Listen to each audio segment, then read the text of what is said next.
Hello नमस्कार, स्वागत है आप सबका मेरे YouTube चैनल सीमा रो एजुकेशनल क्लासेस में।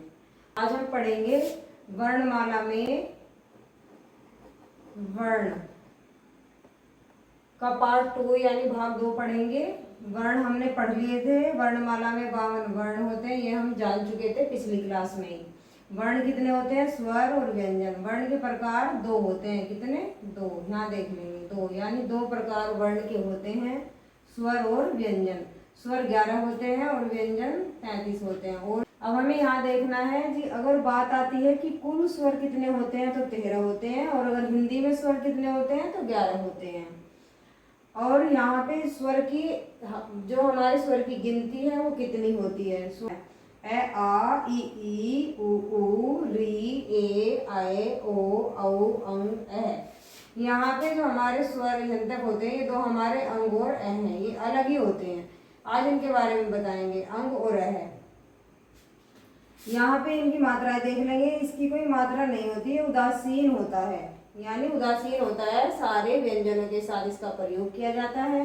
और आ की खड़ी पाई वाली मात्रा होती है, छोटी की इधर वाली मात्रा जो इसके पीछे से लगाई जाती है, बड़ी की आगे से, छोटे ऊ की इधर से, बड़े ऊ की इधर से। री की ये वाली मात्रा होती है, ए की ये वाली, ए की ये, ओ की ये वाली मात्रा और ओ की ये वाली मात्रा होती है। ये सब जानते हैं और कल की वीडियो में भी हमने बताया था। आज हम बात करेंगे इनके बारे में, ठीक है। अंग और आहा।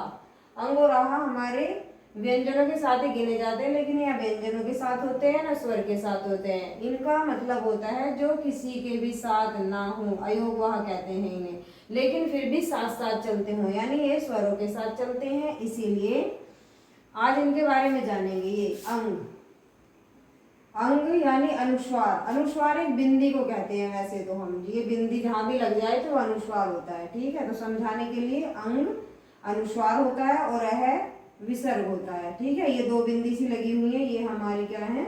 ये हमारी विसर्ग है। और इन दोनों को मिलाकर बनता है अयोगवाह।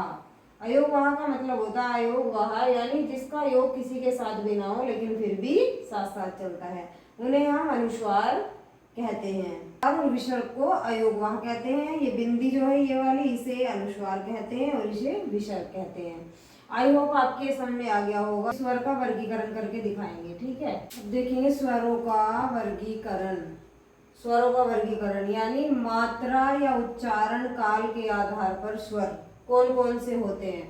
तो ये 3 होते हैं। कितने होते हैं? 3 होते हैं। मात्रा और उच्चारण काल के आधार पर स्वरों की संख्या 3 होती है। कौन कौन सी होती है? ह्रस्व स्वर, दीर्घ स्वर और प्लुप्त स्वर। ये कौन कौन से होते हैं? ह्रस्व स्वर। ह्रस्व स्वर होता है आ ई उ री, यानी जिनमें कम समय लगता है, जिनको बोलने में बहुत कम समय लगता है, वो हमारे ह्रस्व स्वर कहलाते हैं। ए ई उ री। दीर्घ स्वर जिनको बोलने में ज्यादा समय लगता है, जैसे आ ई उ ए आए ओ औ, ठीक है। एक बार हम देख लेंगे दीर्घ स्वर, जैसे आ ज्यादा समय लग रहा है, यानी आ ई उ ए आए ओ औ। फिर हमारा आता है प्लुप्त स्वर। प्लुप्त स्वर जिसे और यानी इसमें 1 मात्रा का समय लगता है, इसमें 2 मात्रा का समय लगता है, और इसमें 2 मात्रा से भी अधिक का समय लगता है प्लुप्त स्वर में। किसी को पुकारते समय इसका प्रयोग करते हैं, जैसे हम किसी को मोहन राधा एकदम जोर से बोलेंगे, ठीक है, खींच के ज्यादा बोलेंगे। जैसे किसी को पुकारते समय, या नाटकों के संवादों में जब कोई भी नाटक करते हैं उनके संवादों में इसका प्रयोग किया जाता है प्लुप्त स्वर का। अब है दूसरा है जीव के प्रयोग के आधार पर स्वर। जीव के प्रयोग के आधार पर स्वर कौन कौन से होते हैं? अग्रस्वर।